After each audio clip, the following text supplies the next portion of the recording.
자, 오늘의 핵심은 사기는 반복된다입니다. 사기랑 사고를 구분짓기 위해서 제가 단어 설명 간단히 드리겠습니다. 우리 금융사기, 금융사고 이런 단어 쓰는데요. 사고라는 거는 뜻밖의 일어난 불행한 일을 얘기하는 겁니다.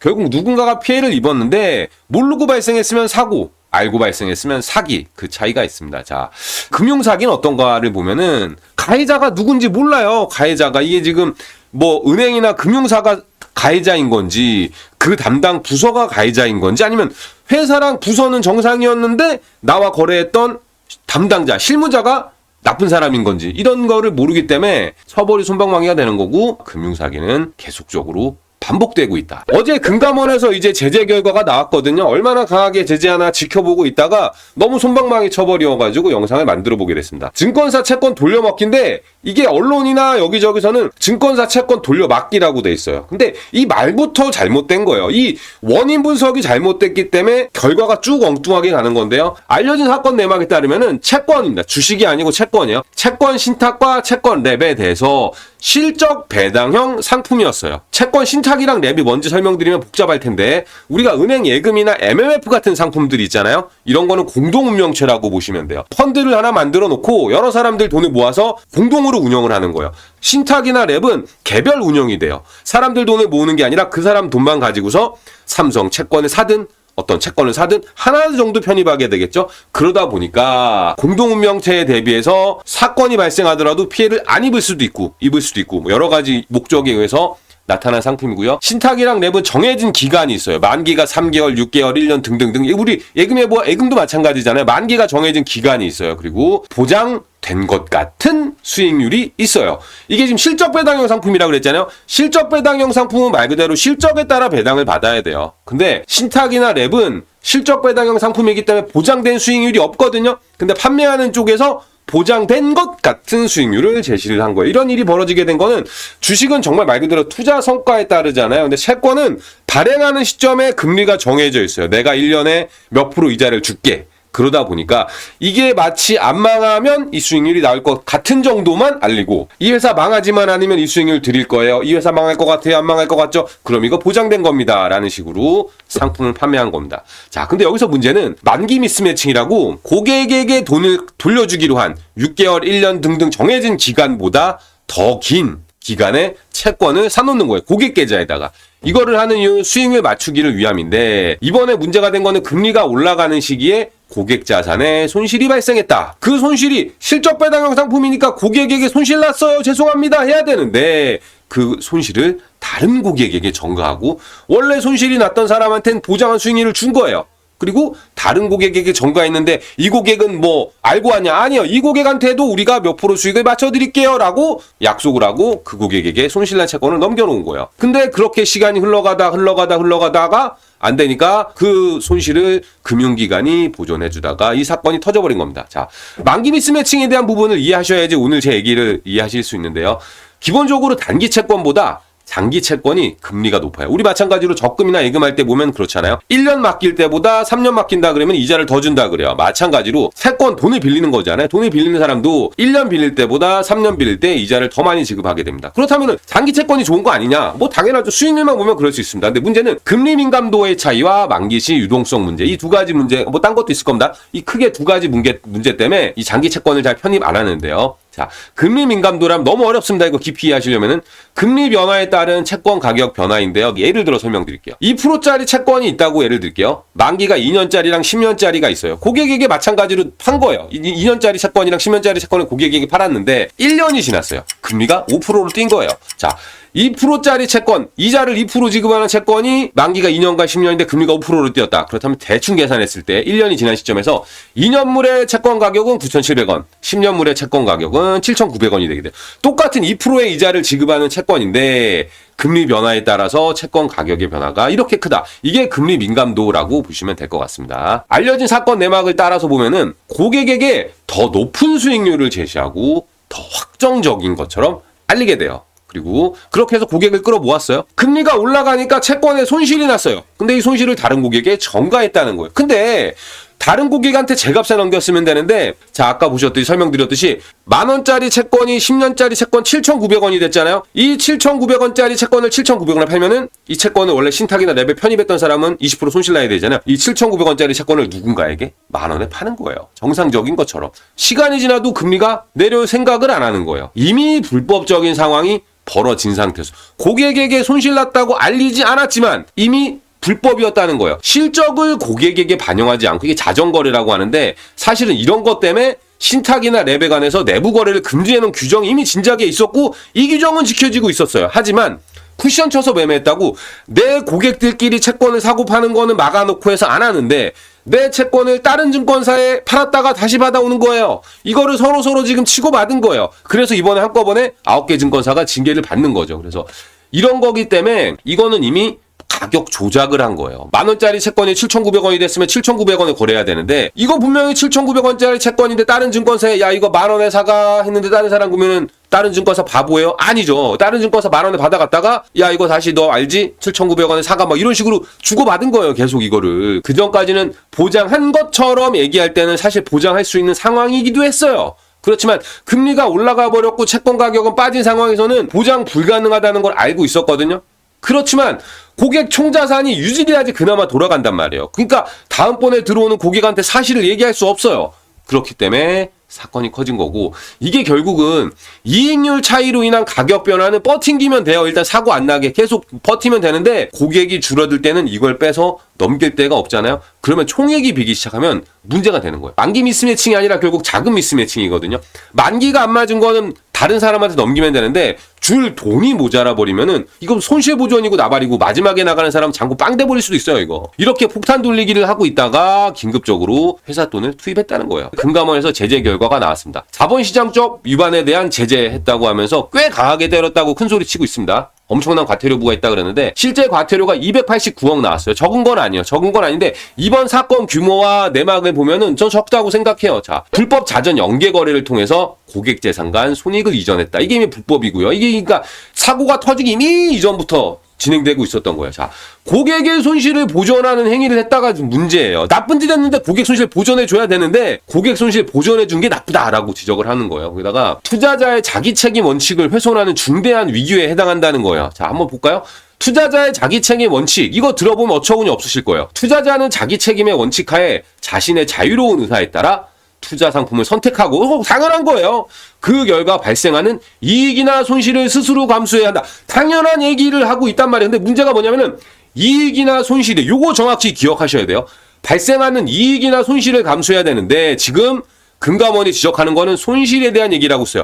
야, 투자자, 니네 손실 니네가 감당해야 되는데 이걸 증권사에서 물어주면 어떡해? 라고 얘기하는 거란 말이에요. 자, 이는 투자자가 투자에 필요한 정보를 쭉 해서 우리 능력을 인정해 주는 거야. 아, 너 정도 되면 이거 알잖아. 그리고 의지 있잖아. 그러기 때문에 투자자의 자기 책임 원칙을 지켜야 된다라고 얘기하는 거예요. 레고랜드 사태로 인한 신혼경색 등 당시 시장 상황에 특수했다는 거예요. 야, 보통 사고 난 게 아니라 사고 날만 했어 라고 해주는 거예요. 그리고 증권업계가 야, 시장 안정화를 위해 얼마나 노력했니? 이거 봐줘야 돼. 그리고 리스크 관리 강화한다 그러잖아. 지금 재발 방지도 하겠다 그러고 야, 우리가 벌금도 때렸어. 이거를 감안하고 금감원이 조사하기 전부터 얘네 알아서 내부 감사도 하고 손실난 고객과 사적으로 화해했어.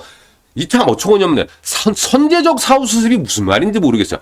사건이 벌어지고 수습한 게 사후 수습인데 선제적 사후 수습을 했대요. 사건이 벌어졌지만 금감원이 나서기 전에 선제적으로 했기 때문에 이런 걸 고려했다라고 하는데, 제가 서두에 얘기 드린 것처럼 이번 본질은 돌려 먹기예요. 시장 안정화 선제적 사후 수습을 고려해서 무슨 증권사가 착해서 그런 거예요? 착한 사람이 다른 고객에게 손실 전가했었나요? 요렇게 손실 전가하고 온 거를 보면은 증권사는 어디 믿는 구석이 있거나 이거 다시 금리가 올라갈 거라는 확신이 있는 거거나 구린 구석이 있거나 둘 중에 하나라고 봐야 돼요. 자, 근데 저는 구린 구석이 있다는 거예요. 이거 돌려먹었다는 거예요. 자, 보실까요? 이번 사건은 금리 인상기에 발생했어요. 그렇다면 금리 인하기에는 과연 어떤 일이 있었을까 생각해봐야 돼. 구린 구석이 있을 거라는 거예요. 자, 금리 인상기에 만기 미스매칭 했더니 채권에 손실이 났잖아요. 금리 인하기에 만기 미스매칭 났는데 아까랑 똑같이 이자율 10%인 채권으로 할게요. 자, 2년짜리랑 10년짜리가 있었어요. 1년 뒤에도 금리가 10%면 아무 문제가 없어요. 근데 1년 뒤에 만약에 금리가 5%로 낮아진다면 아까랑 거꾸로요. 자, 그렇다면은 2년짜리 채권 1년 만기 남았잖아요. 이거 1,400원으로 올라갈 거고요. 10년짜리 채권이라면 가격이 13,500원으로 뛰었을 거란 말이에요. 그렇다면은 이거 지금 보장 수익률을 제시했지만 이 상품 실적 배당형 상품이란 말이에요. 그렇기 때문에 금감원에서 야 실적 배당형 상품에 니들이 보장 수익률 제시했다고 손실난 거 물어주면 어떡해? 이렇게 된 거잖아요. 그렇기 때문에 이 상품은 실적 배당형 상품 아까처럼 금리 인하기에 채권 가격 올라갔으면은 10%, 3%, 5% 수익 보고 들어가는데 채권 이익 30% 가져갔어야죠. 자, 고객 손실을 보존해 줬다면, 그러니까 금리 인상기에 금리 인하기에는 고객 수익이 났을 거 아니에요? 당시 고객 수익 어디로 나갔냐는 거예요. 손실을 보존해 줄 정도로 착한 사람이라면 그렇잖아요. 지금 고객 손실 난 거 물어줬다고 금감원이 징계 때렸잖아요. 근데 금감원 징계 때릴 거 알면서도 고객의 손실을 선제적으로 보존해 줬단 말이에요. 그렇다면은 수익이 난 거는 당연히 고객에게 돌려줬어야 되겠죠. 그죠? 손실 난 것도 물어줄 정도로 착한 사람인데 수익 난 거는 고객에게 다 줬어. 막 10%, 20%, 30% 난 거 고객에게 다 주고 있다가 손실이 나니까 회사 위에 보고하는 거예요. 아, 우리 실적 배당형 상품인데 지금까지 수익 잘 내가지고 고객들에 주고 있었거든요. 근데 이번에 손실 났으니까 회사가 좀 물어주죠. 라고 얘기하면 회사에서 그래야겠다라고 생각할까요? 그렇지 않다는 거예요. 거꾸로 얘기하면 금리 인하 시기에 회사에 이거 사실 고객의 실적 배당 상품명 수익이지만 고객에게 3%만 주기로 했어요. 그러니까 3% 주고 남는 거 우리가 먹자고요. 해서 먹어왔었기 때문에 금리 인하 시기에 챙겨왔었기 때문에 위에 얘기하는 거예요. 야, 이거 실적 배당 상품인데 사실은 우리 이거 금리 인하돼가지고 수익 날 때 우리가 챙겼단 말이에요. 그러니까 지금 금리 인상기에 손실 난 거 얘기하면 큰일 나요. 그리고 우리 나중에 금리 인하기 때 계속 못 해먹는단 말이에요. 일단 덮어두자고요. 아, 오케이, 그러자 이러고 해서 금융기관들이 금리 인하 시기에 수익을 다 챙겨가고 있다는 거예요. 시장을 불안정하게 만든 사람들인데 시장이 무너지지 않게 노력한 거고 리스크 관리를 강화하겠대. 그리고 재발도 안 나게 하겠다고 이거를 해가지고 과태료 280억에 막은 건데 이 과태료 누구 거죠? 이거 과태료 손실 본 사람들이나 수익 났어야 될 사람들에게 돌려주는 거 아니라 정부로 가는 거잖아요. 사건 정리를 제가 살짝 해보자면은 실적 배당형 상품에 가입을 했었는데 실적 배당 못 받은 사람들은 어떻게 하는 거죠? 아까 저 투자자 책임 원칙 얘기 드렸잖아요. 투자자가 우리 분명히 지식이 있어가지고 가입했으니까 여기서 난 수익과 손실은 그 사람이 책임져야 된다라고 하는 게 투자자 책임 원칙이에요. 근데 실적 배당형 상품 채권 랩 신탁에 가입했어가지고 과거에 금리 인하 시기에 실적이 났었는데 그 실적에 대한 배당을 못 받았단 말이에요. 확정 배당형인 것처럼 설명했으니까 사기 친 거잖아요. 사기를 쳤는데 그 사기를 모르고 있는 실적 배당형 상품 가입자들은 지금 야, 너는 이자 받아갔잖아. 그러니까 먹고 떨어져. 이렇게 된 거예요. 그러면은 실적이 날 때는 실적을 못 받다가 손실이 발생하면 마치 금융기관의 자비, 아까 사전적 사후 조치? 이런 말처럼 금융기관의 자비인 것처럼 손실을 일부 보전받았고요. 근데 내막 들어보면은 이거 손실 보전 받을 동안에 출금 정지당한 사람도 있어요. 몇백억, 몇십억씩 어디 돈을 갖다 써야 되는데 사고가 발생해서 출금이 안 되는 거예요. 이런 사람들은 어떻게 하는 거죠? 그러면 여기서는 이제 고민해 볼 지점이 두 가지가 있습니다. 과연 이게 금융 사기인가, 금융 사고인가라는 부분이랑 이게 과연 오래된 관행인가라는 부분입니다.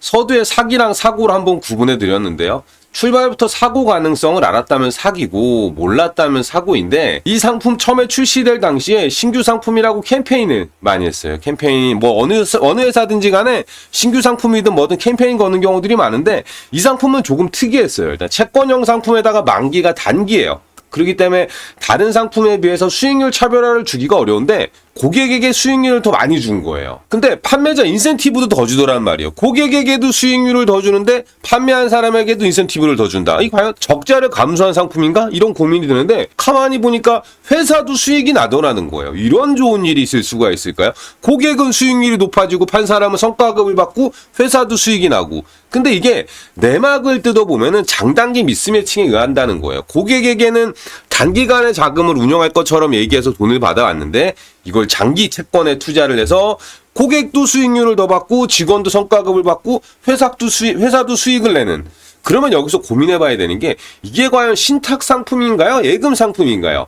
신탁은 재산의 관리와 처분을 맡기는 거예요. 수수료를 뺀 모든 손익은 투자자 몫이에요. 왜? 실적 배당형 상품이니까. 비교 대상 상품인 예금을 보면은 자산을 맡기고 이걸 알아서 금융기관이 운영해주고 이자를 받는 거란 말이에요. 확정 이율로. 그렇다면은 신탁업은 적혀 있어요. 고객 자산의 수익은 고객에게 돌아간다고. 근데 이거 우리 서두에 한번 얘기 드렸잖아요. 이런 신탁업의 특징이 아니더라도 투자자 자기 책임의 원칙, 이익이나 손실은 스스로 감수한다. 이번에 손실을 물어준 게 문제가 됐잖아요. 그렇다면 고민해 봐야 돼요.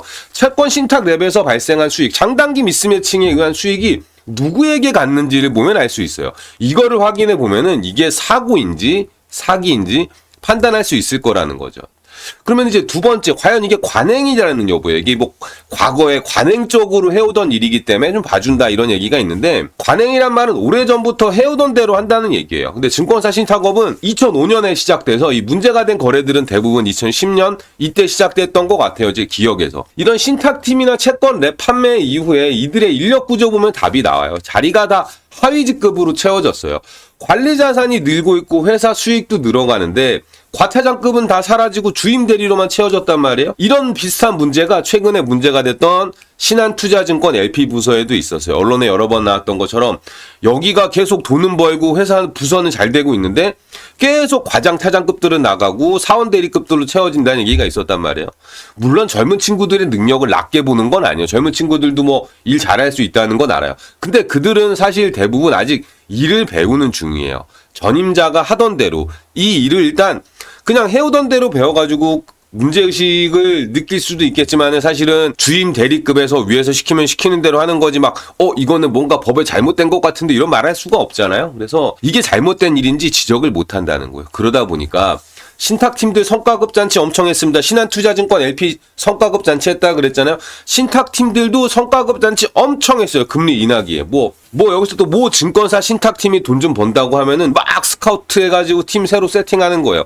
그러다 보니까 이 업계, 9개 문제가 된 9개 증권사 모두 그런지 모르겠습니다. 근데 서로가 아는 사이다 보니까 이렇게 짬짬이로 다 거래가 되는 거예요. 이게 과연 지금 관행처럼 해오던 대로 한 건지 아니면 그렇게 하도록 만든 건지 고민해 볼 부분이 좀 있을 것 같습니다. 그래서 결국은 이거는 본질은 돌려먹기라는 거예요. 돌려막기가 아니에요.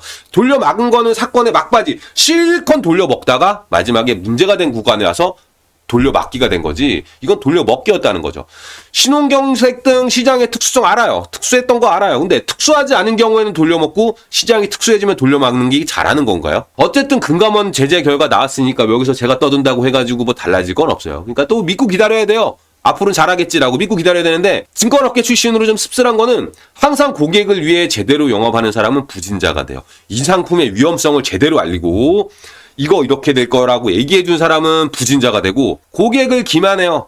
사기치는 거지. 기만이 사기예요. 고객한테 확정 보장 상품이 아님에도 불구하고 확정 보장인 것처럼 설명한 사람은 영업을 잘해서 부자가 되는 이런 구조. 이런 구조가 변하지 않으면 상황은 안 변해요, 사실. 그렇기 때문에 금감원이 제재했다 할지라도 이 신탁형 상품의 구조를 가지고서 성과급 단지 벌여갔던 사람들 잘 먹고 잘 살거든요. 그리고 전 궁금한 거 있어요. 그 마지막 수익은 누가 챙겼냐는 거예요. 채권이 수익이 난 거를 고객에게 안 주고 챙겼잖아요. 이걸 증권사가 먹었던 건지, 심하게 얘기하면은 회사가 아니라 직원이 챙겼을 수도 있는 거잖아요. 돌려 먹었던 사람에 대한 처벌이 있어야 되는데 돌려 막은 사람만 처벌을 하고 있다. 그래서 이 구조가 안 변하면 상황은 안 변할 것 같다.